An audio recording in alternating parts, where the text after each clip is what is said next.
یعنی وہاں تو یہ کہنے کی بھی ضرورت نہیں تھی کہ ایک بہت بڑی جماعت، ایک بڑی تعداد اس کو آگے نقل کر رہی ہے۔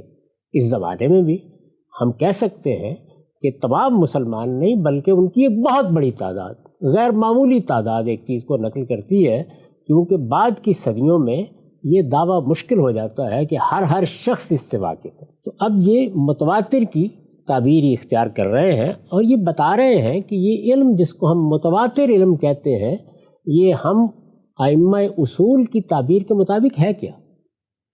میں نے عرض کیا تھا کہ میں نے خود اپنی کتاب میزان میں جو الفاظ اختیار کیے ہیں وہ یہی ہیں۔ جی میں ایک مرتبہ اس سے پہلے کہ امام سرخسی کی عبارت آپ کے سامنے رکھوں وہ الفاظ دوبارہ پڑھ دیتا ہوں۔ جی میں نے یہ لکھا ہے کہ یہی قانون و حکمت وہ دین حق ہے جسے اسلام سے تعبیر کیا جاتا ہے۔ یہ یاد ہوگا کہ اللہ تعالیٰ کی جو ہدایت پیغمبروں سے ملی ہے اس کے دو اجزاء بیان کیے گئے تھے، ایک قانون اور دوسرے حکمت۔ اس کے مجموعے کا نام اسلام ہے۔ اس کے باخذ کی تفصیل ہم اس طرح کرتے ہیں کہ رسول اللہ صلی اللہ علیہ وسلم سے یہ دین آپ کے صحابہ کے اجماع اور قولی و عملی تواتر سے منتقل ہوا، یعنی صحابہ کا اجماع بھی ہے اور ان کا قولی و عملی تواتر بھی ہے۔ یہ ذریعہ علم ہے جس کا میں تعارف کرا رہا ہوں، یہ بتا رہا ہوں کہ یہ سب سے بڑا ذریعہ علم ہے، سب سے متحقق ذریعہ علم ہے، سب سے مستند ذریعہ علم ہے۔ اسی سے در حقیقت تاریخ کے حقائق اصلاً منتقل ہوتے ہیں، یہ بتا رہا ہوں۔ تو اب دیکھیے کہ اسی بات کو امام سرخسی کس طرح بیان کرتے ہیں۔ یہ اصول ہے ان کی اور میں اس کے صفحہ 282 سے پڑھ رہا ہوں۔ وہ یہ کہتے ہیں کہ وہ حد و ذالک، یعنی یہ جو متواتر علم ہے جس کا میں نے تعارف کرا دیا، اس کی تعریف کیا ہے، کیا علم ہوتا ہے یہ؟ وہ حد و ذالک ان ینقلہ قوم لا یتوخم اجتماعہم و تواتوہم علی الکذب۔ یہ وہ علم ہے کہ اس کو ایک بڑی جماعت منتقل کرتی ہے، ایک قوم منتقل کرتی ہے۔ ان ینقلہ قوم، کیسی بڑی جماعت؟ ایسی بڑی جماعت کہ جس کے کسی جھوٹ پر جمع ہونے، جھوٹ پر اتفاق کر لینے کا خیال نہ کیا جا سکتا۔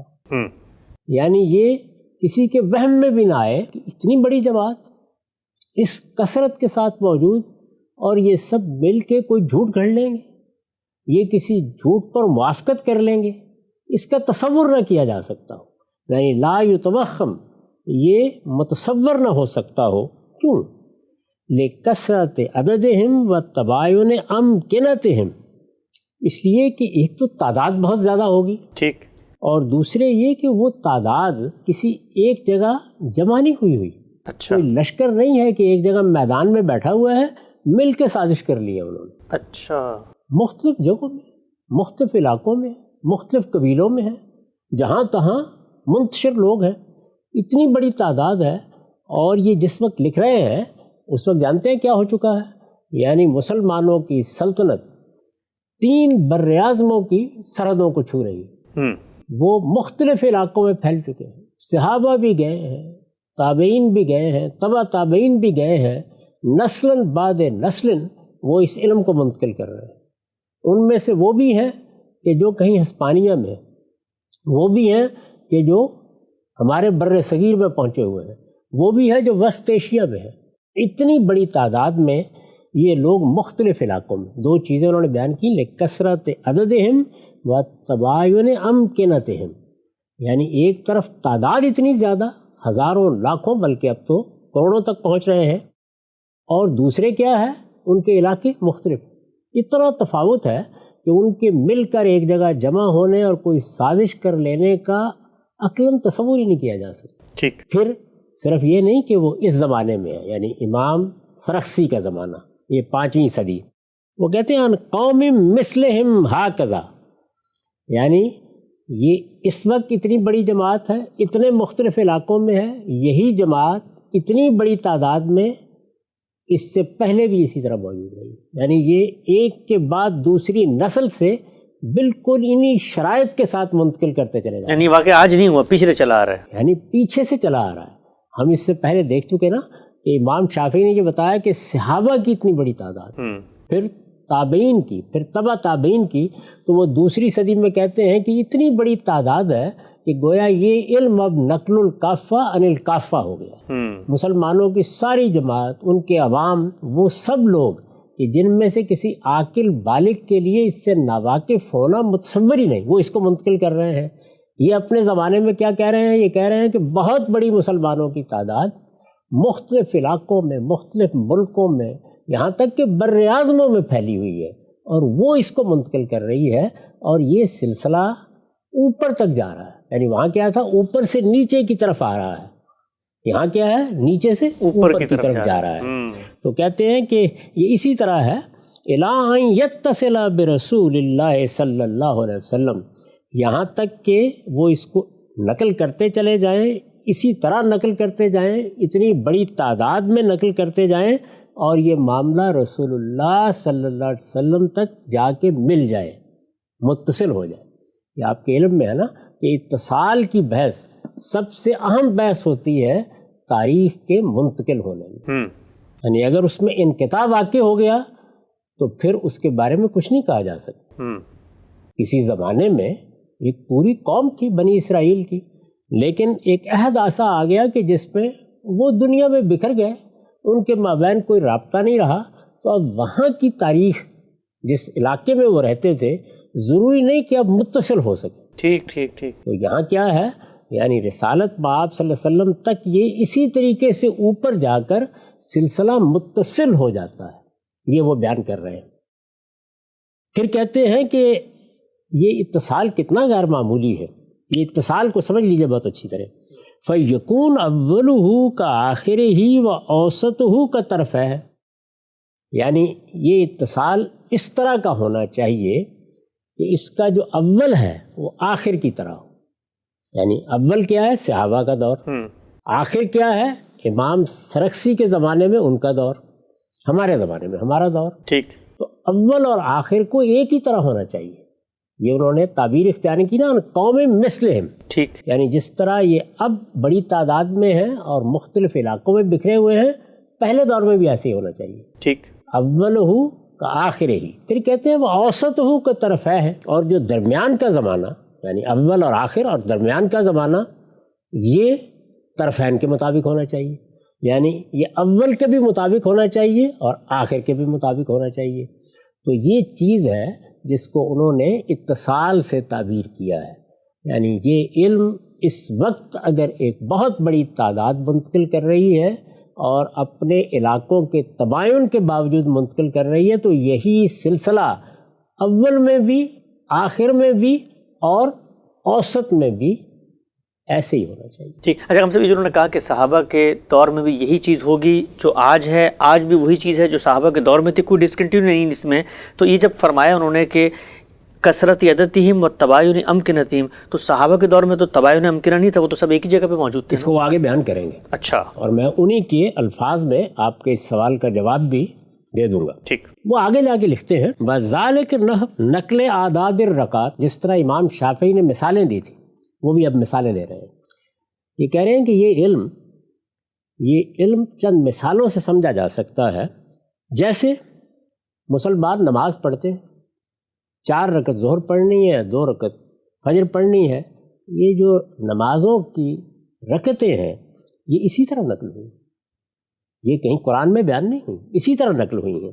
وَأَعْدَادِ الصَّلَوَاتِ الْخَمْسِ، اور یہ جو 5 نمازیں ہیں یعنی 5 نمازیں ہی ہیں، یہی ہم پر فرض کی گئی ہیں، یہ فجر کی نماز ہے، یہ ظہر کی ہے، یہ عصر کی ہے، یہ مغرب کی ہے، یہ عشاء کی ہے، یہ بھی اسی طرح نقل ہوئی۔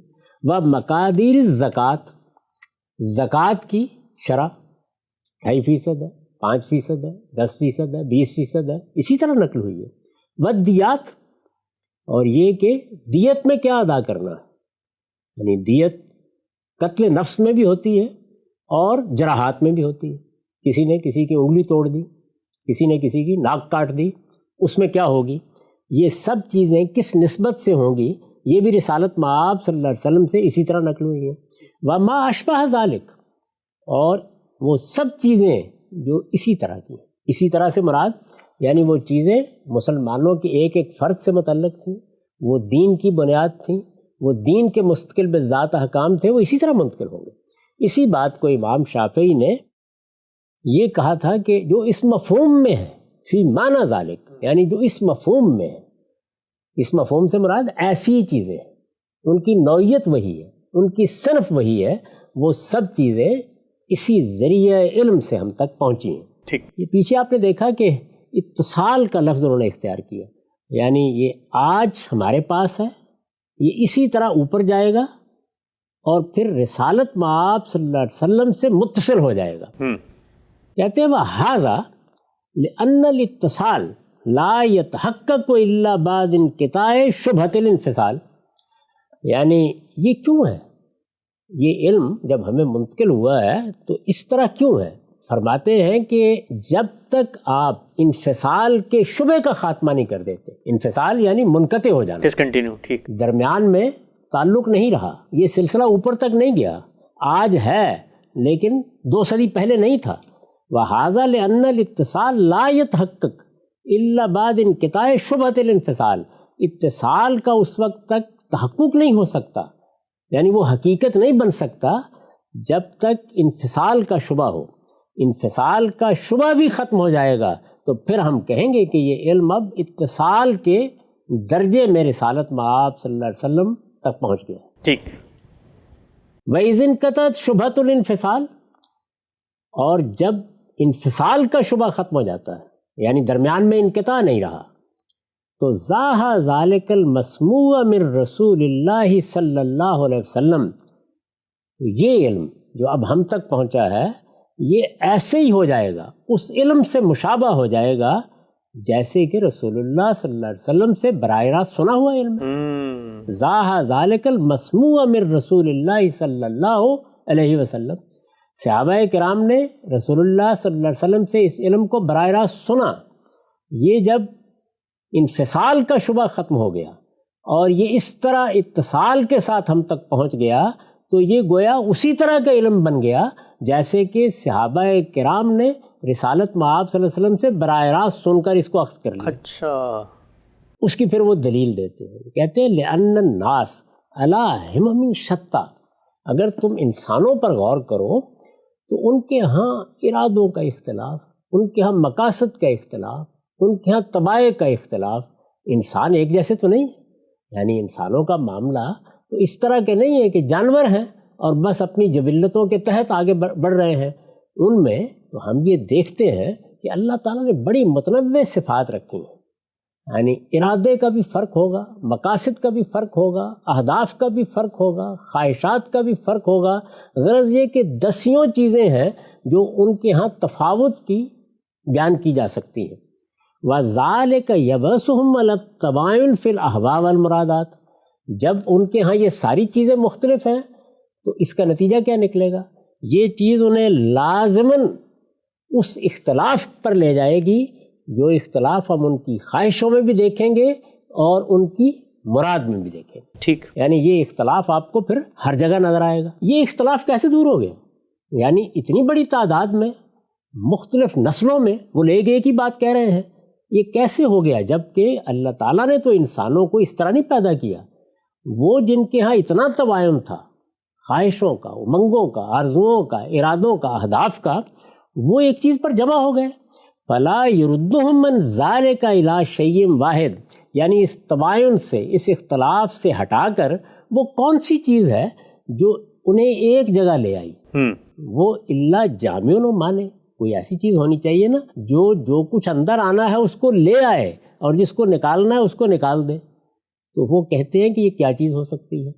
وَلَيْسَ ذَلِكَ إِلَّا اتِّفَاقٌ صَنَعُوهُ ہو اور سَمَاعٌ اتَّبَعُوهُ ہو، 2 چیزیں ہو سکتی ہیں، ایک یہ کہ انہوں نے مل کر اتفاق پیدا کر لیا، یعنی خود انہوں نے آپس میں طے کیا سب نے، اور طے کر کے انہوں نے کہا ہم یہ بات کریں گے، سازش کر لی، جھوٹ پر جمع ہو گئے۔ اتفاق ان کا بنایا ہوا اتفاق ہے، تو ہے جب بنائیں گے تو پھر اتفاق ہو جائے گا نا۔ اور دوسری چیز یہ ہے کہ نہیں، انہوں نے یہ اتفاق بنایا نہیں ہے، ٹھیک، انہوں نے بات سنی اسی طرح تھی، انہوں نے بات دیکھی اسی طرح تھی، وہ اس کی پیروی کر رہے ہیں، اور چونکہ بات دیکھی اسی طرح تھی اور سنی اسی طرح تھی تو اب پیروی میں اختلاف نہیں ہونا چاہیے. جی یعنی جب اتنی بڑی تعداد میں لوگ اس اتفاق سے ایک بات کو بیان کر رہے ہیں تو صورتیں ہی دو ہو سکتی ہیں، یا فی الواقع وہ سچ بول رہے ہیں اور یا انہوں نے خود کوئی اتفاق پیدا کر لیا. کوئی امکان ہے. اور سچ بولنے کی تو ایک ہی صورت ہو سکتی ہے نا کہ انہوں نے ایسے ہی سنا تھا اور جو کچھ سنا تھا اسی کی پیروی کر رہے ہیں. تو کہتے ہیں کہ فیضن قطع تہمت الاختراع لکثرت عددہم و تباین امکنتہم. جب کہتے ہیں اس طرح جیسے میں نے تنقیح کر دی ہے کہ اس وقت بھی ایک بڑی تعداد ہے، اس وقت بھی ایک بڑی تعداد تھی، اول بھی وہی تھا، آخر بھی وہی تھا، اوسط بھی وہی ہے. جب اختراع کی تہمت ختم ہو گئی، دو صورتیں تھیں، خود اتفاق پیدا کر لیا، یعنی اتفاق گھڑ لیا ہے، تو وہ کہتے ہیں کہ اختراع کی تہمت ختم ہو گئی. یعنی معلوم ہو گیا کہ اتنی بڑی تعداد ہے، اتنی مختلف جگہوں پر ہے، اختراع نہیں ہو سکتا، تو اختراع کی تہمت ختم ہو گئی. فیضن قطع تہمت الاختراع لکثرت عددہم و تباین امکنتہم. وہی دلیل دہرائی انہوں نے، یعنی چونکہ تعداد بہت بڑی ہے اور مختلف علاقوں میں ہے، اتنی بڑی تعداد میں ہیں اور اتنے دور دراز علاقوں میں پھیلے ہوئے ہیں، تو اب اختراع کی تہمت تو خلاف عقل ہے، گھڑ نہیں سکتے. اس کا خاتمہ ہو گیا. تو دو صورتیں تھیں، ایک یہ کہ انہوں نے اختلاف خود پیدا کر لیا اور دوسرا یہ ہے کہ انہوں نے اسی طرح سنا تھا. تو کہتے ہیں تعین جہت السماع. اس کے نتیجے میں وہ امکان تو ختم ہو گیا کہ انہوں نے کوئی سازش کیا یا جھوٹ پر جمع ہو گئے ہیں، اب سننے کی جہت بالکل متعین ہو گئی. تو طے ہو گیا کہ انہوں نے جو کچھ سنا تھا وہی وہ آگے بیان کر رہے ہیں، کیونکہ ان کی اتنی بڑی تعداد مل کر کوئی جھوٹ نہیں کر سکتی. یہ کہتے ہیں کہ وَلِہَٰذَا كَانَ مُوجِبًا عِلْمَ الْيَقِينِ عِنْدَ جَمْهُورِ الْفُقَهَاءِ. یعنی ہمارے جمہور فقہا نے اسی وجہ سے اس متواتر علم کے بارے میں یہ رائے قائم کی ہے کہ یہ علم یقین کا موجب ہوتا ہے، یعنی اس سے یقینی علم حاصل ہو جاتا ہے، کوئی تردد، کسی اختلاف کی گنجائش نہیں رہتی. یاد کیجئے کہ امام شافعی نے کہا تھا کہ یہ علم وہ ہے کہ جس میں نہ خبر کی غلطی کا کوئی امکان ہے، نہ کوئی تعویل داخل ہوتی ہے، نہ اس میں نزاع ہو سکتا ہے. یہ اسی طرح ہم تک پہنچ گیا جس طرح کہ رسالت مآب صلی اللہ علیہ وسلم سے حکایت کر کے پہلی نسل نے دوسری اور دوسری نے تیسری اور اسی طرح نسلاً بعد نسل منتقل کر دیا. اس کے بعد اب امام یہ بتاتے ہیں، یہ جو کچھ میں نے ابھی بیان کیا، یعنی یہ بتایا کہ رسالت مآب صلی اللہ علیہ وسلم سے یہ علم اتصال کے ساتھ منتقل ہوا ہے. اس میں پہلی جماعت کون سی ہے؟ جی، وہ صحابہ کرام کی جماعت ہے. یعنی صحابہ کرام کی اگر اتنی بڑی تعداد نہ ہوتی، وہ اتنے مختلف علاقوں میں نہ ہوتے، تو یہ تواتر اپنی ابتدا ہی نہیں کر سکتا تھا. رسالت مآب صلی اللہ علیہ وسلم تو اللہ کی طرف سے ایک بات کہہ رہے ہیں اور اللہ کے پیغمبر کی حیثیت سے انہوں نے پہنچا دی ہے، لیکن اگر پہلا دور وہ نہیں ہے جس پر یہ اعتماد کیا جا سکے تو آگے جتنی بڑی تعداد بھی ہو جائے اس سے کوئی فرق واقع نہیں ہوتا. سیدنا مسیح علیہ السلام کی دعوت کو 8-10 حواریوں نے اخذ کیا، انہوں نے آگے بیان کر دیا. تو پہلے دور میں اتنی بڑی تعداد نہیں جمع ہو سکی کہ تواتر یا اجماع کی ابتدا ہو سکے. ٹھیک، انہوں نے پیچھے بیان کیا نا کہ اول کو آخر کے مطابق ہونا چاہیے اور اوسط کو طرفین کے مطابق ہونا چاہیے. اسی سے اتصال واقع ہوگا، اسی سے انفصال کا شبہ ختم ہو جائے گا. جب انفصال کا یا انقطاع کا شبہ ختم ہو جائے گا تو یہ بالکل متعین ہو جائے گا کہ یہ سنی ہوئی بات ہے، اور عقل اس بات کو قبول کرنے کے لیے تیار نہیں ہوگی کہ کسی نے یہ جھوٹ گھڑ لیا ہے، یا چند لوگ ایک جگہ بیٹھ گئے ہیں، یا کوئی لشکر تھا ایک جگہ لوگ جمع ہوئے تھے، 8-10 ہزار لوگوں نے مل کر کوئی بات وضع کر لی ہے، یہ امکان ختم ہو جائے گا. ٹھیک، تو اس میں سب سے پہلے تو صحابہ کو دیکھنا ہوگا کہ کیا فی الواقع وہ اس تعریف پر پورے اترتے ہیں. تو وہ اسے بیان کرتے ہیں، کہتے ہیں کہ فَأَمَّا أَصْحَابُ رسول اللہ صلی اللہ علیہ وسلم وَرَضِيَ عَنْهُمْ فَقَدْ كَانُوا مِنْ قَبَائِلَ مُخْتَلِفَةٍ. یعنی صحابہ کرام سارے کے سارے مکے ہی کے رہنے والے نہیں تھے، صرف رسول اللہ کے اپنے قبیلے ہی کے نہیں تھے، مختلف قبیلوں کے لوگ تھے. کوئی یہاں سے آیا، کوئی وہاں سے آیا، وہ عرب کے باہر سے بھی آئے. یعنی ہمیں معلوم ہے کہ مکے میں مسیحی آ کر بڑی تعداد میں مسلمان ہوئے. مختلف علاقوں میں لوگ آتے تھے، ایمان لاتے تھے، چلے جاتے تھے، دیہاتوں میں رہ رہے ہیں اور وہ مختلف قبیلوں سے تعلق رکھتے ہیں. اس وقت بھی صحابہ کی جماعت کے بارے میں جو تاریخی معلومات ہیں ایک نظر ڈال کے دیکھ لیں، ہزاروں کی تعداد میں مختلف قبیلوں کے لوگ ہیں. فاما اصحاب رسول اللہ صلی اللہ علیہ وسلم ورضی عنہم فقط کانوا من قبائل مختلفہ، یہ معلوم ہے، یہ متحقق ہے کہ وہ مختلف قبیلوں سے تھے. وَكَانُوا عَدَدًا لَا يُتَوَخُّمُ اجْتِمَاعُهُمْ وَتَوَاطُؤُهُم عَلَى الِاخْتِرَاءِ عَادَةً، اور اتنی بڑی تعداد میں تھے کہ اس کا کسی اختراع پر، یعنی کوئی چیز اپنے طور پر گھڑ کے آگے بھیج دینے پر اتفاق نہیں ہو سکتا. لا يتوخم اجتماعهم وتواتؤهم على الاختراع، یعنی اس میں وہ اس سوال کا جواب دے رہے ہیں، اس سے پہلے بھی انہوں نے اس کی وضاحت کی ہے کہ کسی کے گھڑنے کے لیے عقلاً وہ حالات ہونے چاہیے نا. تھوڑی سی تعداد ہے، بیٹھ کے گھڑ لے گی کوئی بات. ایک ہی جگہ ہے لوگ، تعداد تو بڑی ہے، وہ کوئی چیز سازش کر کے اختیار کر لیں گے. اس کو اختراع کے لفظ سے انہوں نے تعبیر کیا ہے، اپنے طور پر کوئی چیز گھڑ لینا، کوئی چیز خود وضع کر لینا. تو آپ یہ کہتے ہیں کہ وہ اتنی بڑی تعداد میں تھے، یعنی صحابہ ہی، آگے تو پھر نسلوں میں لاکھوں کروڑوں لوگ ہوئے. آج بھی مسلمانوں کی تعداد 1.5 ارب سے زیادہ ہے، لیکن صحابہ کی تعداد بھی اتنی زیادہ تھی کہ ان کے بارے میں عقل یہ مان نہیں سکتی، کسی کے لیے یہ تصور کرنا ممکن نہیں ہو سکتا کہ وہ کسی اختراع پر جمع ہو جائیں گے، اس پر موافقت کر لیں گے، کسی جھوٹ پر موافقت کر لیں گے. عادتاً یعنی جو علم و عقل کے مسلمات ہیں، جن کی روشنی میں ہم انسانوں کے بارے میں چیزوں کا استقراء کرتے ہیں، وہ اس کو مانتے نہیں ہیں. لکثرت ہے، اس لیے کہ تعداد بہت زیادہ ہے. فعرفنا انما نقلوہ عنہ بمنزلۃ المسموع منہ، چنانچہ اس سے ہم نے یہ جان لیا، اس کے بعد کوئی شبہ باقی نہیں رہ گیا کہ جو کچھ انہوں نے رسالت مآب صلی اللہ علیہ وسلم سے نقل کیا، یعنی کنہوں نے نقل کیا ہے؟ صحابہ نے نقل کیا ہے، وہ ایسے ہی ہے جس طرح کے سن لیا گیا. یعنی جو رسالت مآب صلی اللہ علیہ وسلم وہ آگے نقل کر رہے ہیں، انہوں نے سنا تھا، تو وہ ان کے لیے کیا تھا؟ مسموع. اب ہمارے لیے کیا ہے؟ منقول. لیکن یہ منقول اس مسموعی کی طرح ہو گیا ہے، بمنزلۃ المسموع منہ. کس لحاظ سے؟ فی کونہ موجباً علم الیقین، اس اعتبار سے کہ جس طرح ان کو سن کر اس سے یقینی علم حاصل ہوا تھا، اسی طرح ہمیں بھی اب اس کے نقل سے وہ یقینی علم حاصل ہو رہا ہے. تو یہ اس یقینی علم کو واجب کر رہا ہے. پھر اس کی دلیل دیتے ہیں، کہتے ہیں لأنہ لم انتفع تہمت و احتمال المواطات، اس لیے کہ جب یہ احتمال ختم ہو گیا کہ وہ جمع ہو سکتے ہیں، کسی جھوٹ کو خود اختیار کر سکتے ہیں، جس کو کہا تھا نا وہ اتفاق صنعوا ہو، یعنی خود مل کر اتفاق پیدا کر سکتے ہیں، سازش کر سکتے ہیں، کسی جھوٹ کو اختیار کر سکتے ہیں اور اس پر جمع ہو سکتے ہیں. یہ ایک احتمال ہو سکتا تھا، یعنی احتمال المواطات کہتے ہیں وہ اس کو. ان کا کسی جھوٹ پر جمع ہونا، اس احتمال کو اگر کوئی پیدا کر دے تو وہ کہتے ہیں جب اس کی تہمت کا انتفاع ہو گیا، یہ تہمت ختم ہو گئی، یعنی میرے اس استدلال کے نتیجے میں اب عقلاً یہ ماننا ہی ممکن نہیں رہا کہ انہوں نے کسی جھوٹ پر اتفاق کر لیا ہوگا، تو یہ احتمال اور اس احتمال کی تہمت، اس کا خاتمہ ہو گیا. تو تعین جہت السماع، 2 ہی صورتیں تھیں، یا انہوں نے مل کے اتفاق پیدا کر لیا ہے یا انہوں نے سنا ہی ایسے ہے. تو اب سماع کی جہت متعین ہو گئی، طے ہو گیا کہ یہ مسموع تھا جو اب منقول ہو کے مجھ تک پہنچ گیا ہے، آپ تک پہنچ گیا ہے.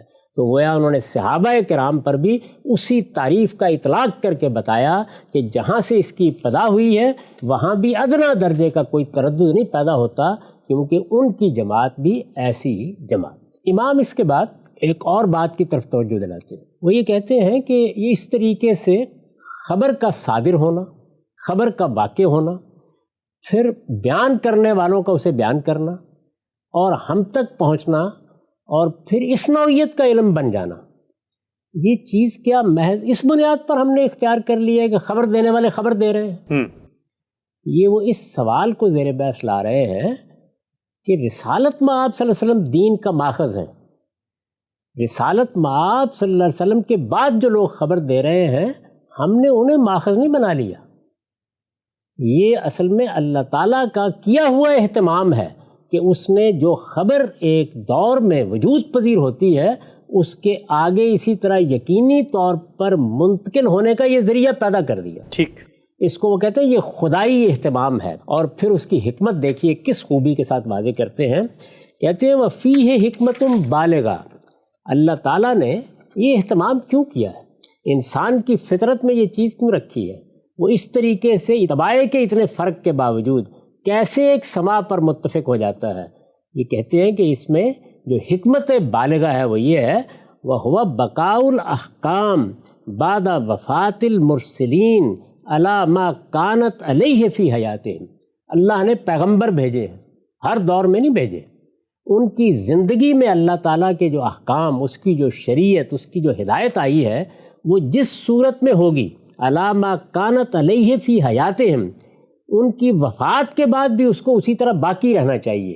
یہ خدائی اہتمام اس مقصد سے ہے۔ اس کا پھر وہ رسالت مآب صلی اللہ علیہ وسلم کی نبوت پر اطلاق کرتے ہیں۔ یہاں تو انہوں نے کہا نا بعد وفات المرسلین، یعنی مرسلین کی وفات کے بعد، رسولوں کی وفات کے بعد، فإن النبوة ختمت برسولنا صلی اللہ علیہ وسلم، چنانچہ نبوت ہمارے پیغمبر پر تو ختم ہو گئی۔ یعنی اس سے پہلے کیا تھا کہ اللہ کا پیغمبر دنیا سے رخصت ہوا، اللہ وہاں بھی یہی اہتمام کرتے تھے، لیکن اگر کوئی خرابی پیدا ہوگی تو آنے والا پیغمبر اس کو دور کر دے گا۔ لیکن رسالت مآب صلی اللہ علیہ وسلم پر نبوت ختم ہو گئی ہے۔ وَقَدْ كَانَ مَبْعُوثًا إِلَى النَّاسِ كَافَّةً، اور یہ معلوم ہے کہ وہ ساری انسانیت کی طرف مبعوث، یعنی رسول اللہ کی بعثت صرف عرب کے لوگوں کے لیے تو نہیں ہوئی۔ قَدْ كَانَ مَبْعُوثًا إِلَى النَّاسِ كَافَّةً، قیامت تک جتنے لوگ آئیں گے، جہاں جہاں آئیں گے، جس علاقے میں آئیں گے، سب کی طرف آپ کی بعثت ہوئی ہے۔ وَقَدْ أُمِرْنَا بِالرُّجُوعِ إِلَيْهِ وَالتَّيَقُّنِ بِمَا يُخْبِرُ بِهِ، رسالت مآب صلی اللہ علیہ وسلم جس دین کی خبر دیں گے، جو ہدایت پہنچائیں گے، لازم ہے کہ ہمیں اس پر یقین حاصل ہو، اور ہمیں حکم دیا گیا ہے کہ ہم اس کی طرف رجوع کریں۔ جب آپ کی بعثت سارے انسانوں کی طرف ہوئی ہے تو وہ علم بھی یقینی طور پر ہم تک پہنچنا چاہیے، اور رجوع بھی ہمیں آپ ہی کی طرف کرنا ہے۔ وہ فرماتے ہیں کہ اس کا حکم اللہ تعالیٰ نے دیا ہے۔ قال تعالیٰ فَإِن تَنَازَعْتُمْ فِي شَيْءٍ فَرُدُّوهُ إِلَى اللَّهِ وَالرَّسُولِ، اللہ تعالیٰ نے فرمایا ہے کہ جب کسی دین کے معاملے میں کوئی نزاع ہو جائے تو تم معاملے کو اللہ اور رسول کی طرف لوٹاؤ گے۔ اب اللہ اور رسول کی طرف تو لوٹانے کی یہی صورت ہو سکتی ہے نا کہ اس علم کی طرف لوٹایا جائے جو اللہ کا آخری پیغمبر چھوڑ کر چلا گیا ہے، کیونکہ ہمارے پاس تو کوئی ذریعہ نہیں ہے کہ اس زمانے کا کوئی رسول آ جائے گا اور ہم اس کے ذریعے سے اللہ سے رابطہ پیدا کر لیں گے۔ فرماتے ہیں وَحَاذَا الْخِطَاب، یعنی جب اللہ نے یہ کہا کہ اللہ اور رسول کی طرف لوٹاؤ تو یہ خطاب يَتَنَاوَلُ الْمَوْجُودِينَ فِي أَسْرِهِ، اس میں وہ لوگ تو شامل ہیں ہی جو رسالت مآب صلی اللہ علیہ وسلم کے زمانے میں تھے، انہی کو حکم دیا گیا ہے۔ وَالَّذِينَ يُؤْمِنُونَ بِهِ إِلَى قِيَامِ السَّاعَةِ، وہ بھی شامل ہیں جو قیامت کے واقع ہونے تک آپ پر ایمان لائیں گے۔ ٹھیک، یعنی جب وہ مخاطب ہیں اور یہ بھی مخاطب ہیں تو سب کو یکساں پہنچنا چاہیے۔ یعنی یہ نہیں ہو سکتا کہ ان کے لیے وہ یقینی علم ہو اور ہمارے لیے وہ ظنی علم ہو جائے۔ وَمَعْلُومٌ أَنَّ الطَّرِيقَ فِي الرُّجُوعِ إِلَيْهِ لَيْسَ إِلَّا الرُّجُوعُ إِلَى مَا نُقِلَ عَنْهُ بِالتَّوَاتُرِ، اب وہ کہتے ہیں کہ اب اس یقین کے ساتھ اللہ کے پیغمبر کی طرف رجوع کی ایک ہی صورت ہے، اور وہ یہ کہ ہم اس چیز کی طرف رجوع کریں جو رسالت مآب صلی اللہ علیہ وسلم سے تواتر کے ساتھ نقل ہوئی، یعنی اور کوئی صورت اب باقی نہیں رہی۔ پھر سنیے، وَمَعْلُومٌ أَنَّ الطَّرِيقَ فِي الرُّجُوعِ إِلَيْهِ لَيْسَ إِلَّا الرُّجُوعُ إِلَى مَا نُقِلَ عَنْهُ بِالتَّوَاتُرِ، یعنی اب میرے لیے کوئی اور صورت باقی نہیں رہی کہ میں اللہ کے اس حکم کے امتثال میں کہ میں اللہ کی طرف رجوع کروں اور اللہ کے رسول کی طرف رجوع کروں، میں اس چیز کی طرف رجوع کروں جو تواتر کے ساتھ نقل ہو رہی ہے۔ فَهَذَا يَتَبَيَّنُ أَنَّ هَذَا كَالْمَسْمُوعِ مِنْهُ فِي حَيَاتِهِ، کہتے ہیں میری اس تنقید سے یہ بات واضح ہو گئی کہ جو کچھ منقول ہے، جو تواتر سے نقل ہو کے مجھ تک پہنچا ہے، یہ بالکل ایسے ہی ہے جیسے رسالت مآب صلی اللہ علیہ وسلم کی زندگی میں اس کو سن لیا گیا۔ سبحان اللہ۔ تو اس طرح گویا انہوں نے اس حکمت کو بھی واضح کر دیا ہے کہ یہ اللہ تعالیٰ کا اہتمام ہے، اس نے انسانوں میں یہ چیز پیدا کی ہے۔ وہ تباین کے باوجود اگر خود اتفاق کر کے کوئی چیز پیدا کر لیں تو تب متفق ہوتے ہیں، یا پھر اس طرح کا سما ہو، تعداد اتنی زیادہ ہو، اتنے مختلف علاقوں میں رہتے ہوں، اس صورت میں متفق ہوتے ہیں۔ اور جب یہ چیز عقلاً متعین ہو گئی کہ اس طرح جو چیز منقول ہوتی ہے وہ علم یقین کا موجب بنتی ہے، اب جب اللہ تعالیٰ مجھے یہ کہتے ہیں کہ اللہ اور رسول کی طرف رجوع کرو، تو اس سے یہ بالکل متعین ہو گیا کہ مجھے اب اسی علم کی طرف رجوع کرنا ہے، اور اس کا لازمی نتیجہ یہ کیا ہے؟ وہ یہ کہ جو علم رسالت میں آپ صلی اللہ علیہ وسلم دے کر گئے ہیں، جو ہدایت ہم تک پہنچا کر گئے ہیں، وہ صحابہ کے لیے مسموع ہونا ضروری تھا، ہمارے لیے تواتر سے اس کا منقول ہونا ضروری تھا۔ اس ذریعہ علم کے بغیر رسالت میں آپ صلی اللہ علیہ وسلم کی نبوت یہ دنیا کے ساتھ متعلق ہو ہی نہیں سکتی، دنیا پر اس کی حجت قائم ہی نہیں ہو سکتی، اور انسان قیامت تک اس کے سوا کوئی دوسری صورت اختیار ہی نہیں کر سکتے کہ وہ اپنے پیغمبر کی بات تک پہنچ سکیں، اس ہدایت تک پہنچ سکیں، اور اس طرح سے امتثال امر کر سکیں کہ جب تمہیں کوئی مسئلہ درپیش ہو تو اللہ اور اللہ کے رسول کی طرف رجوع کرو۔ ہم صاحب امام سرخسی کا بڑا تفصیلی اقتباس آپ نے پڑھ کے سنایا، نقل الکافہ عن الکافہ علم عامہ، اور اجماع اور تواتر واقع کیسے ہوتا ہے، کب ہوتا ہے، اور ابتدا سے لے کر خود امام صاحب کے زمانے تک یہ عمل کیسے ہوا، بڑی تفصیل سے گفتگو جاری ہے۔ آگے بڑھائیں گے، سلسلے کو رجاننے کی کوشش کریں گے کہ امام سرخسی کے بعد جو علم کی روایت آگے بڑھی ہے، کیا وہ بھی اجماع اور تواتر کو اسی طرح سے بیان کرتی ہے؟ رسول اللہ صلی اللہ علیہ وسلم سے یہ دین ہم تک کیسے پہنچا؟ اس سوال کا جواب ہم سب سے لے رہے ہیں، سلسلے گفتگو کو آگے بڑھائیں گے۔ وقت یہاں پہ ختم ہوتا ہے، دوبارہ حاضر خدمت ہوں گے، اب تک آپ کا بہت شکریہ۔